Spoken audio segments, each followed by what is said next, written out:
Welcome to the Urban Gardener Podcast. I'm Josh Campbell, Urban Agriculture and Natural Resources Educator. And I'm Julia Laughlin. I'm the Oklahoma County Horticulture Educator right here in Oklahoma County, beautiful Oklahoma County. Beautiful Oklahoma County. Yes, beautiful Oklahoma County. We are glad to be back with you. It's been a few weeks, but we're glad to be back with you for the next podcast episode. Julia has been tripping around the world, spent some time in Europe since we last spoke, and so it's good to be back. It is good to be back, and it's just in time for Independence Day. Just in time for Independence Day. Yep. It's exciting. Yeah, fireworks. So what do we want to talk about today, Julia? I think we're going to talk about July. Okay. Let's talk about the month of July in central Oklahoma and all of the beautiful challenges it brings us.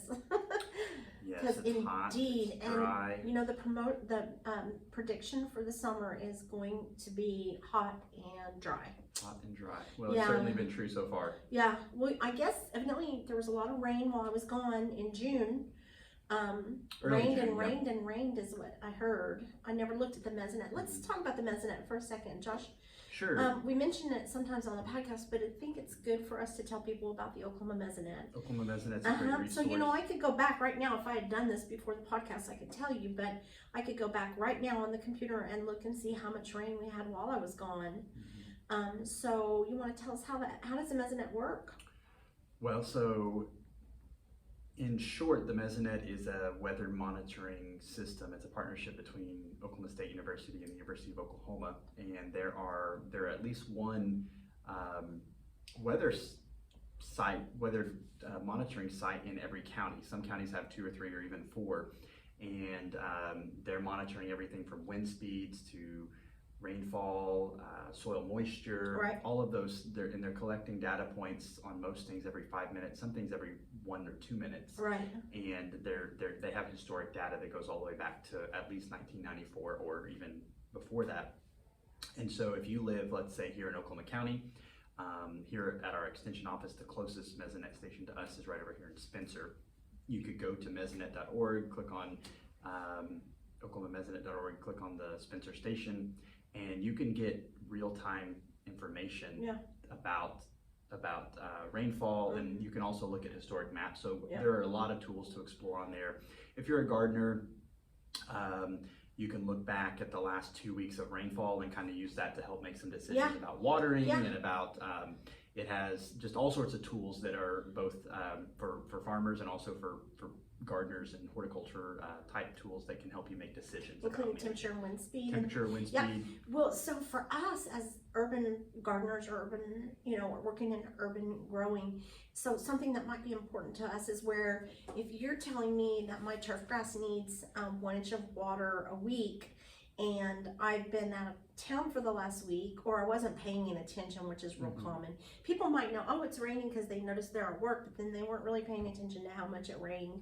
And you don't have a rain gauge at home. You could just go see how much it rained last week and make a determination whether you really need to turn your sprinklers on this week. But I think we need to talk a lot more about watering, but let's do some general tips for July first. Sure, so what do we have? What's important in July? Well, one of the things I was going to say is that you don't really think of summer as a time to prune, because we're going to be knocking out most of that pruning in really hopefully in February, maybe January, maybe February, maybe early March, because the trees are still dormant, shrubs are still dormant.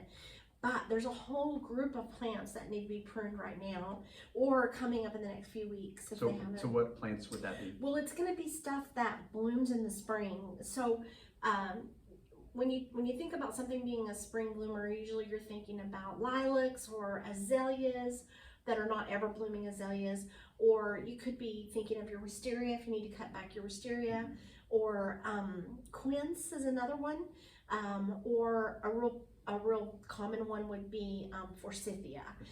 Maybe spirea. Most of the new spireas that are so beautiful, are the ones that bloom all summer, but the old-fashioned spireas, they bloom in the spring only. So what happens is as they go into the rest of the summer, they set their buds for next spring.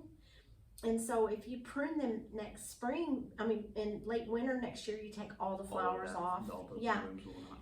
So for instance, I'm thinking in my own garden that there's a bridal wreath spirea, one that's been in my garden for a long time that's really getting out of hand. It really just put off the last of the blooms probably in the last week or or 10 days and it quit that blooming period. But this would be the time for me to control that spring flowering shrub size rather than try to do it while it's dormant. Because, and I've seen people do this before where they've cut their, maybe moved into a new house that had a beautiful forsythia hedge or forsythia shrub, and they go in and they shape it up in the winter like they would other things, and then they get barely any blooms. So I think it's a good one to know about is summer pruning. You also can always prune in the summer if you need to remove a limb that is, like maybe you didn't catch it in the winter, but you've got a limb hitting your roof edge, or maybe you can't see around it because it leafed out and you can't see around the driveway and it's dangerous, or you know, a kid might not be able, you might not be able to see if a kid was going by on a bike or something. That kind of pruning really can still be done in the summer, but majority of pruning on most of plants, not counting these spring bloomers, we want to do in the dead of winter or late winter, really. Yeah. So good stuff. That's a good thing you could still be doing, and something to think about this, you know, as you go around the garden this July. Yeah. And then, okay, so by the 4th of July, which is coming up real quick, you want to cut your chrysanthemums back. Chrysanthemums used to be the #1 perennial in gardens. Did you know that? I didn't know that. Yeah, they used to be. I love them. They're great. They're really cool, but what happened was, they were very popular because they were really easy to share. You know, you could dig some up and share with a neighbor. They were so beautiful in the fall, and so it would have been common for my grandmother or you know, maybe your grandmother to have mums in their garden, and they would know this trick. And that trick is you cut them back by at least half by the 4th of July in the Midwest, right? We cut them back, and that keeps them from making little tiny buds in mid to late summer, and it makes them push out all new buds, and they come back like 3 times thicker and bloom in the fall. And that's when we get the full sheet of flower and but color. What's interesting and what's happened there, because you might be like, well, I wonder why they're not one of the #1 perennials anymore, is because in the horticulture industry, in the floriculture industry or floral production industry, we've gotten real good into producing them just as for show for fall. So you know as well as I do that you go into a garden center or even a box store and in the fall, and there are all those beautiful mums, and you probably, you know, who knows, you might spend anywhere from $20 to $50 on mums to spruce things up for the fall, but you don't use them as a perennial. And so they're really, really a good perennial. And there's a big question, I know this is a fall thing, but since we're talking about cutting back your mums before the 4th of July, so doing it in late June or early July, is that there are 2 kinds of mums on the market in the fall. And hopefully maybe we'll bring this up again on our podcast in the fall, but there's 2 kinds. There's one that's called a garden mum and one that's called a florist mum. Florist mums have no hardiness. So if you do buy mums in the fall, and I do it every year because they're pretty. I have some in my garden, you know, but I like to buy them. I like to stick them here and put them there, and they're so showy and beautiful in the fall. It just screams fall. Yeah. Yeah, there's been many times I'll be driving, you know, and then I just like can't control myself turning into a garden center and gotta pick up some mums because they look pretty, right? They're so pretty. They really are. But the garden mums that you pick up, if you were going into a box store and you saw mums, if you would look at the tag, it has to tell you, because they don't want to mislead you.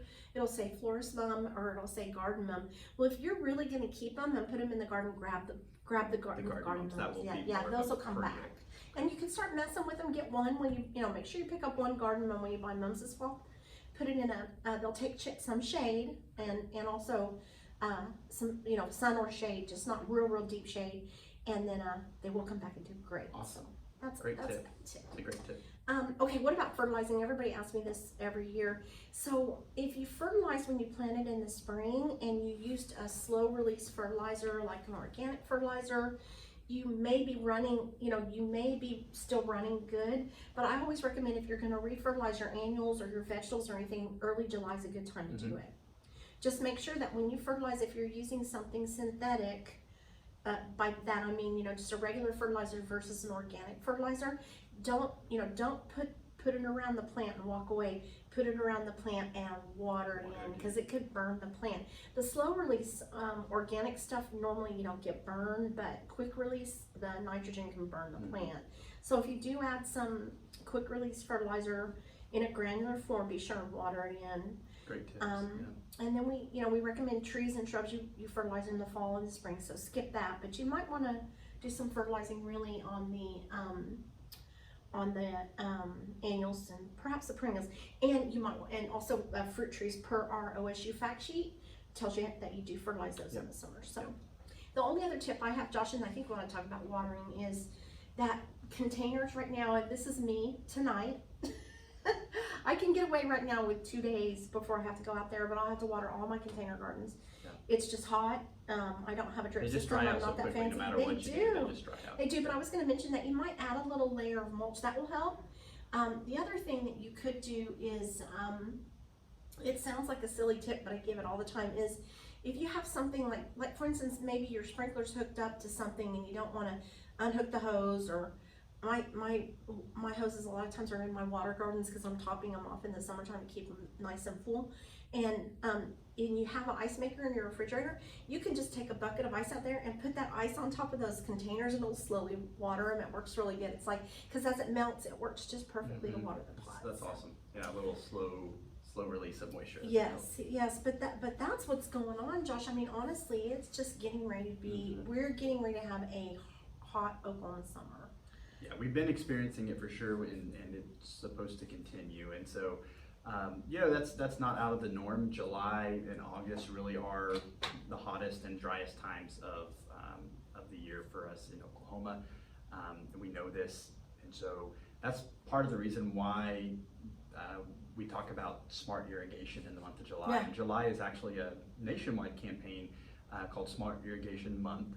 It's a good month for that. It's a great month for it because it's when it's going to be hottest and driest for most of the country, really. And so when we think about times of the year that people are going to be using water and needing to think about irrigation strategies for maintaining their landscape, July and August really are the time for that. So July is Smart Irrigation Month. You may see this advertised around, and really it is just a kind of a way to promote the efficient use of water and technologies within the landscape that can help you irrigate efficiently. So you may see this label that you see here behind us if you're watching on YouTube.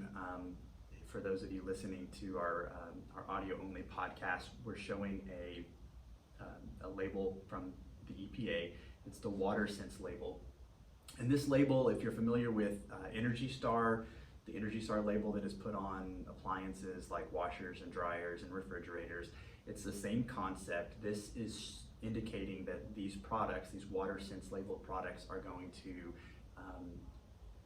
give you some increase in terms of water efficiency, usually about 20% greater efficiency than the conventional products. And so everything from like faucets and like shower heads and faucets in the kitchen to irrigation equipment that you would use in your landscape are going to fall under this. And so if you see this sticker, that would be what to look for when we think about water saving products. One of the tips, we have a great fact sheet on this. It's called Managing Pressure in the Home Sprinkler System. You know about our fact sheet website, facts.okstate.edu. Julia, what's the website? facts.okstate.edu. There you go, she got it right. I had to say it right after you, or I would have forgot it. So you can find fact sheets there. And one of the really good fact sheets that we have that covers irrigation is the Managing Pressure fact sheet. It's amazing to me how much water savings potential there is in addressing pressure in an automatic sprinkler system. Really? It's something you wouldn't think about unless you really start to dig into it, but you really can save so much water. And we don't have a lot of time to go into it today, but basically as we think about high pressure in our sprinkler system, you can see here on YouTube the picture behind us, these tiny little mist droplets that you see with this because sprinkler the pressure's too high. The pressure's so high, it creates tiny little water droplets that just blow off in the wind. They create kind of a mist. They kind of almost vaporize, and they don't hit target. And so you can see here that with high pressure, you actually use more water as you run your sprinkler system, and you get less impact. Well, that makes sense. Yeah. So this is an example of that. This is a test that was done by the Irrigation Association, a national association that does research and teaching around irrigation. And they show that when you have pressure where it's supposed to be, which is 30 psi for most sprinkler heads, you get uniform coverage. You can see that here. Wow. As you go up to 50 psi, so a 20 pounds per square inch pressure increase, you are actually using more water. Here in this example, you're using 1.5 gallons per minute per sprinkler head more water, and you're getting less than half of the coverage. So how many things do we like in life to pay more for and get less of, right? This is one of those examples where if we don't address pressure, we're actually using more water than we need to and getting less results. Is it hard to adjust pressure? It's very simple. The easiest way to do that, and that's a great question, is to buy pressure regulating sprinkler heads. So if we have a head that has issues, we're going to need to replace a head, we're hiring a contractor to come out and do some irrigation work in our landscape. Ask for a pressure reducing head. The way you'll know that it has a pressure reduction in it is it will usually be stamped with PRS. Each brand will have a little bit different way of doing it, but you'll see here, like in this example, Toro, it says PRX, Rainbird PRS, and then Hunter, there's the Pro Spray. Those are going to actually regulate pressure in the sprinkler head itself, so that as that water comes out, it's coming out at the pressure that it needs to, no matter what your incoming pressure is, so that you're getting efficient application. That's cool. It's usually a little bit more, 25% more, 15-20% more compared to the conventional product. Right. But payback happens so quickly. We've done some work on this, and there's been some research done across the country, and you can typically pay yourself back in water savings for making these changes to this equipment in a year. Wow. And just in water savings alone. Here's an example from... And your plants will love you. Your plants will love you. That's the thing, you're spending less money on water, and you're actually getting, your grass is getting more efficient use of that water. So it's really a no-brainer. Here's an example of some water savings potential that we've kind of worked up. I call this my napkin math, but this is from that fact sheet. If you were to adjust pressure in a landscape setting, let's say your irrigation schedule on your lawn was every other day for 20 minutes in the summertime. You could expect to save, by regulating pressure, changing your spray heads to pressure reducing spray heads, 450 gallons a month per spray head. Wow. Per spray head. So that's about 26 showers worth of water per month per one less person in your house amount of showers. An immense amount of water that you can save and still get the same results. You end up usually having to overwater to compensate for the inefficiency that comes with the product. So it really is a great thing to check into. If you're going to do any work on your sprinkler system, I encourage you to check that out. Another thing that I think is really cool that people can do is actually convert spray heads, automatic spray heads over to drip irrigation. So a good application for this that I think about is those awkward, especially newer built homes, they might have flower beds kind of right up to the front porch, the entrance of the house, and you put a shrub or some plants in there over time. As those plants establish, they grow big, the spray heads end up just spraying all over the place, or maybe even before that, they're just overspraying onto your porch, and so there's always a mess. Weird shaped, irregular shaped beds that are just hard to get good coverage with a sprinkler head. It's very, very easy to convert these to drip irrigation. There's little kits you can see here behind me. Oh yeah, you just go right off the head. Right off the head, you just buy this little conversion kit off the shelf at just about any garden center, hardware store. Josh, I've heard you talk about this, but I guess I think I just not realized how easy it was. It's so easy, and you can just pop this in. It has a little kit that converts that sprinkler head over to drip irrigation. Then you just run your drip line where you want to run it, and then you can also do the same thing. If you don't want to run the standard drip tubing, you can run little spaghetti tubing to your potted plants. So you mentioned your ice trick. That's a great trick, but if you want to automate the irrigation on your potted plants, I just didn't realize you could hook up straight to the irrigation system. I always thought you'd have to be connected to a hose somewhere. No, you can hook up straight to the irrigation system, and it's really easy to do this. We have some fact sheet resources and some videos online on YouTube that can kind of share more information about this, but a really great resource. And I'm all about the potted plants. I love container They're growing. Beautiful. But it is a chore in the summertime. You really have to commit to it, and so every other day, every day, you're watering it. If you can automate a little bit of it, even it's a really a time saver. Well, and if let's say that you get home late one night and you kind of forget or something, you can go a couple days in our July or August, and stuff you've been planning had there all summer can die on you. It's really tricky. Just really fade quickly. Another thing that I love, and I will say that this is really a fun technology, you don't have to have an automatic sprinkler system to benefit from smart irrigation practices and technology. Yeah. So these here, you can see behind me, are what I call smart hose timers. So if you water off of a spigot in the yard or a spigot from your house, they actually have technology now where you can take your iPhone, your smartphone, and you can, as long as you can get a Wi-Fi connection, so it works best if it's a spigot on your house. But you can run it out a hose to your garden or to some raised beds or to flower beds or whatever, and you can control that from your smartphone. So if you're going to go on vacation, that's neat, and you still want to water, you can actually monitor that and control it, turn it on and off instead of paying the little kid down the street instead of paying a neighbor or somebody to do it. So it's a neat little tool, and again, there's a whole fact sheet on smart irrigation products, smart irrigation controllers, and this is the month to read all that. This is the month to read up on it and to really think about it. And these products are not as expensive as people think. Most people think, oh well, it's got to be really expensive, but they're actually very affordable. Technology has really come a long ways, and can help you save a lot of money if you really will lean into it and adopt some of these things. This one here is probably the biggest for me.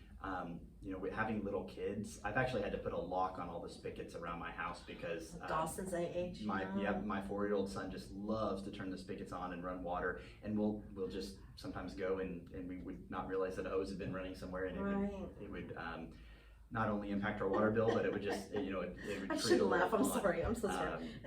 And then I've done it even before kids. I would go on, run a hose to trickle to a tree, and it would just sit for 24 hours and make a mess. And so these are actually flow meters. You can see here behind us if you're watching on YouTube again.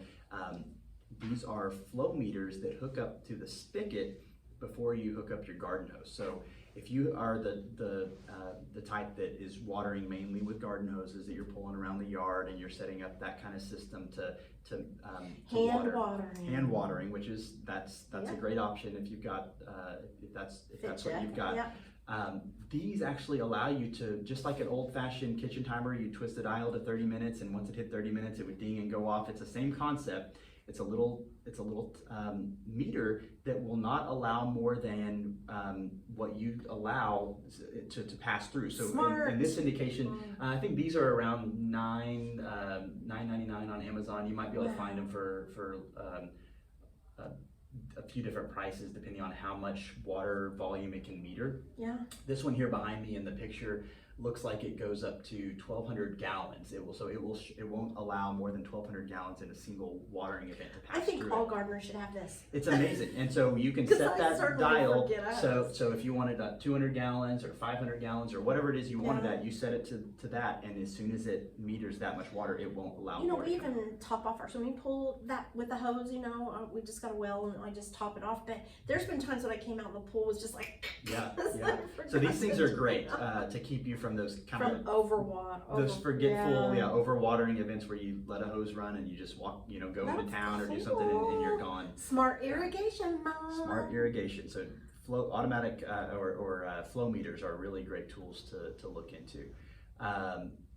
With that, any last parting thoughts as we think about July and what we do as gardeners? No, I'd say stop and smell the roses. That's probably, this is for me, July is when everything's got a mulch on, all my stuff is pretty much weeded for now, and just enjoy the fruits of your labor. And yeah, it really is I was thinking about that earlier today, actually, that this late June, early July is one of my favorite times of the year, because you've got kind of long day lengths. The fruits of your labor, as you described it, like if you're a vegetable gardener or even just an ornamental gardener, things are in bloom.